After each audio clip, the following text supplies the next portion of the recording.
Peux-tu te présenter? Alors, je suis Marc Espieux, j'ai 34 ans, 37 maintenant, et 38. j'habite 38, ah déjà 38. J'habite à Rambouillet, dans la campagne.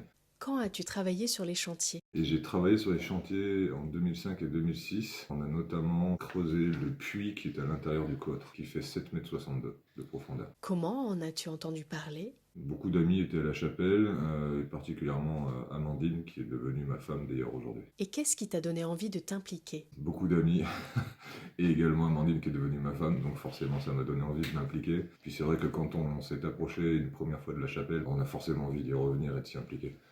Qu'est-ce que ça t'a apporté? Ça m'a apporté énormément de choses, notamment évidemment le goût de l'amitié, mais en plus de ça, le savoir-faire, la débrouillardise. On n'aurait jamais pu imaginer il y a quelques années en arrière faire tous les travaux que nous-mêmes nous avons fait derrière, donc deux gars de la chapelle qui se sont mariés. On a refait toutes nos maisons et on n'arrête pas. Et ça c'est, je pense, en grande partie grâce à la chapelle. Qu'es-tu devenu aujourd'hui?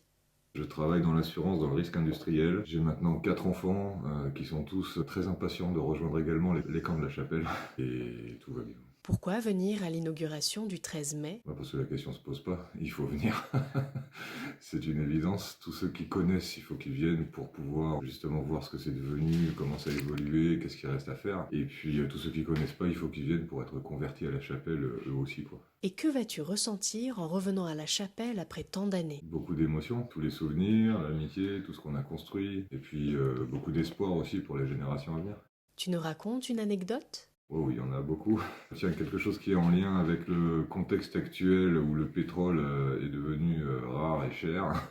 Alors c'était pas du tout la crise pétrolière, mais pour autant on était très soucieux d'avoir un comportement éco-responsable, comme on dirait aujourd'hui. Et donc il n'était pas rare que entre le lieu du chantier et la chenardière où on dormait, donc il y a quelques kilomètres, on rentre en poussant les voitures et les camionnettes juste pour pas dépenser de gasoil. Voilà. Inauguration, prieuré et mémorial. Rendez-vous vendredi 13 mai 2022 à partir de 15 h.